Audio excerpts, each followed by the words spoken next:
منتخب مصر تغلب على بوركينا فاسو بهدفين مقابل هدف ببداية كانت مبشرة جدا للمنتخب، ولكن الحلو ما يكملش. تحول مفاجئ للأداء من أواخر الشوط الأول.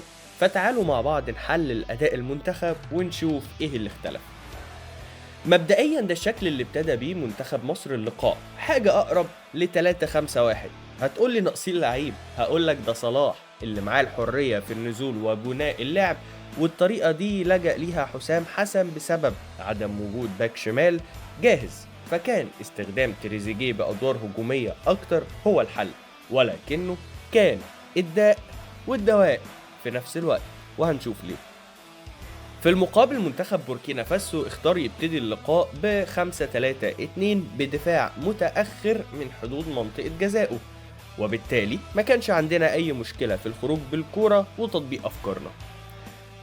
صلاح بينزل يستلم بحرية وبدون رقابة، وإمام مع تريزيجيه بيعملوا زيادة في الجنب الشمال. في نفس الوقت هاني وتريزيجيه فاتحين عرض الملعب بزيادة علشان نوسع المسافة في خط دفاع بوركينا، وزيزو بيحاول يتمركز في ظهر نص ملعبهم وقدام المدافعين، فبياخد انتباه أقرب قلوب الدفاع، وبيبتدي مصطفى يتحرك وصلاح يمرر ليه.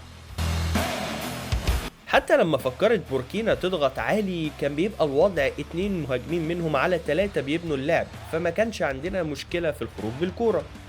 تريزيجيه كان بيبتدي من تحت علشان لما يوصل للتلت الهجومي هيبقى يا إما غير مراقب، ولو تراقب من بدري بتتخلق مساحة لإمام عاشور يتحرك فيها. وتاني نفس المنظر الهجومي المعتاد، الجبهة الشمال بتاعتنا 2 على 1.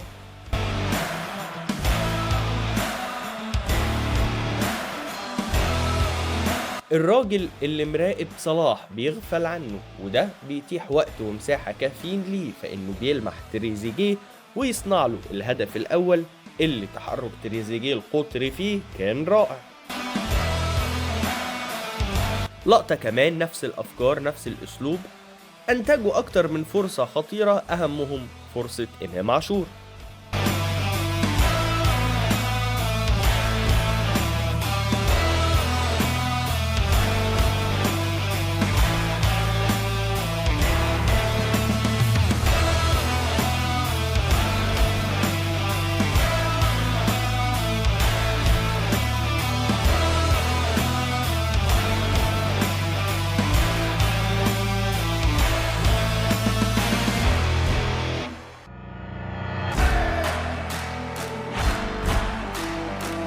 وادي كمان لقطة تريزيجيه موسع الملعب وصلاح نازل وزيزو ورا نص الملعب، خلاص حفظنا خماسي دفاع بوركينا قدام. هاني وتريزيجيه مش عارف يوسع الملعب ويقفل الأطراف ولا يبقى واقف مضيق المساحة وسايب الأطراف.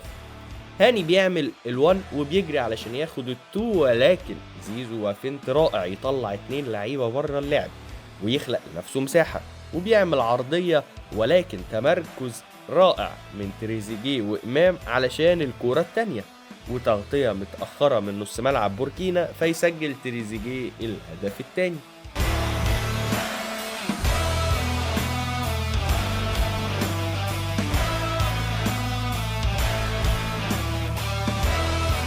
بص بقى من هنا ابتدت تظهر المشاكل تدريجيا.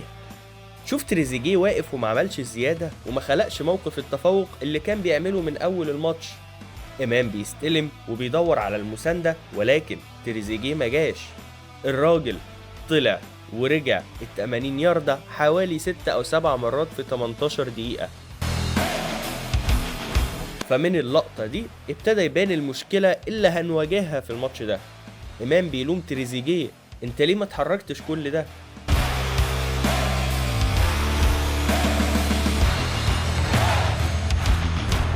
ولسه إمام بيعاتب تريزيجيه منتخب مصر ونفس الروتين.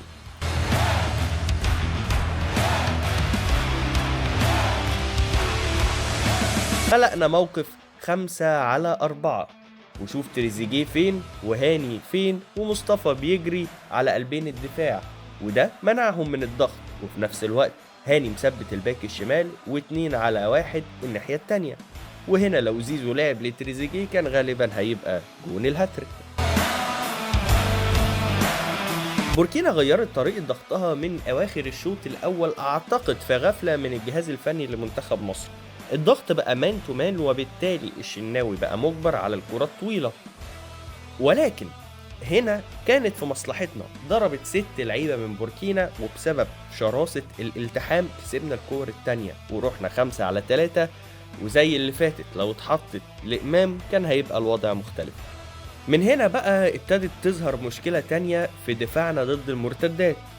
اللي طلعوا ما رجعوش، وضغط عشوائي 3-1. تريزيجيه مش في مكانه، ربيعة طلع من مركزه، منعم وفتحي بقوا المفروض يغطوا الخط كله، ومنعم اتحط في موقف 1-1 من غير ما حد يحمي ظهره من زمايله، لأن حمدي اضطر يتأخر بسبب خروج رامي من مكانه، ولكن ربنا ستر على آخر لحظة.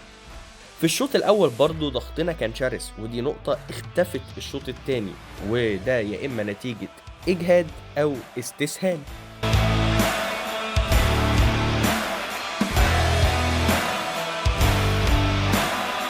في الشوط التاني بقى بوركينا فاسو اتحولت ل4-3-3 رسمي، وبقينا في قصة تانية خالص. الضغط بقى عالي وشرس، فكنا مجبرين على اللجوء للكور الطويلة، وغالبا ما كناش مجهزين السيناريو ده، بالإضافة لغياب الشراسة في الالتحام والضغط.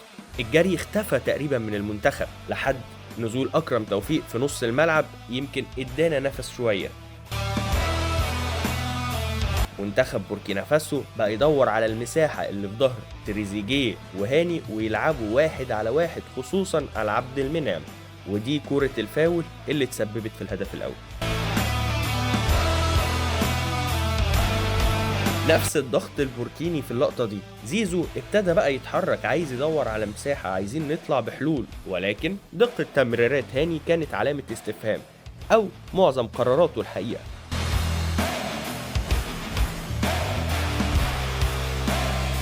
وبنخسر الكور التانية وهم بيحاولوا يوصلوا برضو في ظهر هاني وتريزيجيه.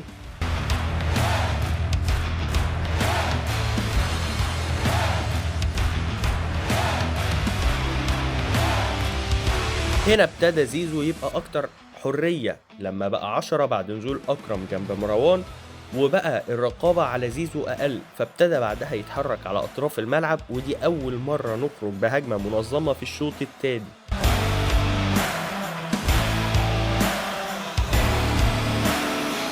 موقف 3-3، ولكن الهجمة انتهت هنا.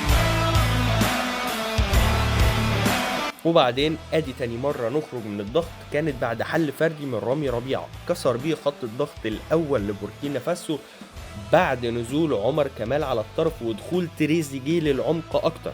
بقى في زيادة تاني للمنتخب في نص الملعب.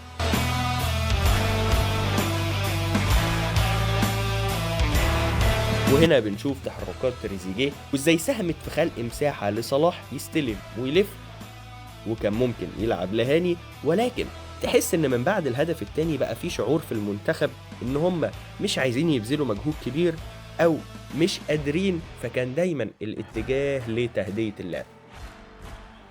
اتمنى اكون قدرت اشرح لك كل السيناريوهات وايه المتغيرات اللي حصلت في المباراة، ويا رب انصر مصر، ويا رب نوصل لكاس العالم.